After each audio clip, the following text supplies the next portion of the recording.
के तपाईँहरूलाई थाहा छ तपाईँहरू कुनै पनि काम गर्नका निमित्त अथवा काहीँ जानका निमित्त तपाईँहरू निस्किनुहुन्छ भनेदेखि एकाएक होइन म त यो गर्दिनँ यो गर्छु भनेर कन्फ्युजन आएको बेला बेलामा तपाईँहरूलाई भएको होला, पक्कै पनि भएको छ। यो किन हुन्छ? कुनै काम गर्न अथवा काहीँ जानका निमित्त कुनै पनि मान्छे हिँड्छ, तर सर्टेन टाइम पछाडि एकाएक ऊ परिवर्तन भएर होइन यसो होइन यसो चाहिँ गर्छु भन्ने हुन्छ। अब यो सुन्दाखेरि अचम्म लाग्ला, यसको गजबको कनेक्सन हाम्रो शरीरभित्र छ। एउटा दिमाग, एउटा मन र एउटा आत्मा। विचार गर्नुहोस् है, एउटा मन, एउटा आत्मा र एउटा दिमाग। अझ विचार गर्नुहोस्, मनले के गर्छ? आफ्नो इच्छा परिपूर्ति गर्नका निमित्त सजेसन गर्छ मनले। मलाई यो चाहियो, यो मिठो छ, यो खान्छु, यो मिठो छैन, खान्न, यावत ज्यावत कुराहरू यी मनले भन्छ। अथवा आफूलाई अनुकूल अथवा राम्रो, आफू भोगीपन भनौँ, भोगीपन चाहिँ मनले देखाउँछ। अब रह्यो अर्को आत्मा हुन्छ। आत्माले यो शरीर धारण गरेको हुन्छ र आत्मा विशुद्ध रूपमा उसलाई केही पनि चाहिँदैन, उसले वास्तविक नैतिक रूपमा आत्मा बसेको हुन्छ। त्यो कारणले गर्दाखेरि आत्मा एउटा छुट्टै भयो, जसलाई उसको यो शरीरप्रति कुनै पनि अर्थ छैन, माया छैन, केही छैन, यो ठिक र यो बेठिक भनेर सत्यको निर्णय मात्रै गर्छ। अब यी दुईवटा कुरालाई समायोजन कसले गर्छ भन्दाखेरि हाम्रो दिमागले समायोजन र सन्तुलन गर्छ। त्यही भएर सही काम गर्ने मान्छे बुद्धिमान मान्छे र गलत काम गरेर भए पनि भोगी नीति अथवा मनले खटाएको काम गर्ने मान्छेलाई विभिन्न अर्थ लगाउलान्, अथवा नराम्रो भन्लान्, अथवा चाहिँ बुद्धि नभएको भन्लान्, अथवा स्वार्थी भन्लान्, यावत ज्यावत यी खालका कुराहरू गर्छ।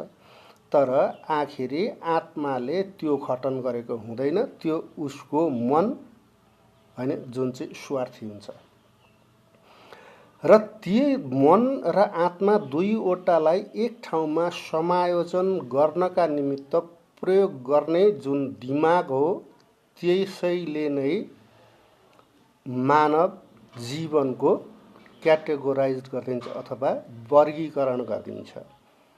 मन र दिमाग के मन र आत्मा दुईवटालाई सन्तुलन, राम्रो सन्तुलन गरेर समाज अनुरूप अथवा समाजमा बस्न लायक, समाज अनुरूप अथवा अर्को चाहिँ अझ समाज व्यवस्थापन गर्ने अथवा समाजलाई दिग्दर्शन गर्ने काम चाहिँ मन आत्माको सही विश्लेषण र सन्तुलन गर्ने कुरा चाहिँ त्यो जसले गर्छ त्यसलाई बुद्धिमान मान्छे भनिन्छ। अब यो कुरा मैले किन भने भन्दाखेरि अहिलेको यो समाजमा मन प्रदायक छ अथवा मनले सोचे अनुसारको काम गर्न पाउनु नै सुख अथवा समृद्धि हो भन्ने खालको यो खालको कुरा चाहिँ अहिलेको यो कलियुगमा भएको छ, जसमा मदिरा पान गरेर मस्ती आउँछ। त्यो मन केन्द्रमा रहेर हो।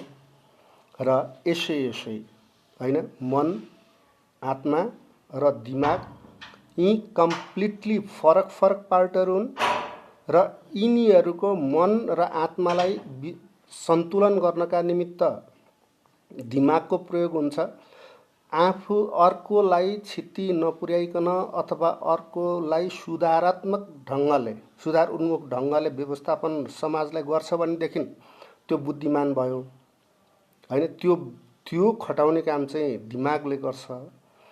र जो आफू भोगी भएर होइन आफ्नो निमित्त सब कुछ मलाई चाहिन्छ भन्छ अथवा त्यसमा लाग्छ भनेदेखि ऊ चाहिँ के हुने भयो भन्दाखेरि समाजका निमित्त निकृष्ट हुने भयो अथवा बेवकुफ बुद्धि नभएको हुने भयो होइन। आखिरी तीनवटा कुराहरू मैले प्रश्न भने, एउटा मन सुविधाभोगी हुन्छ, उसले अरूको बारेमा केही सोच्दैन, आफ्नो लागि सोच्छ।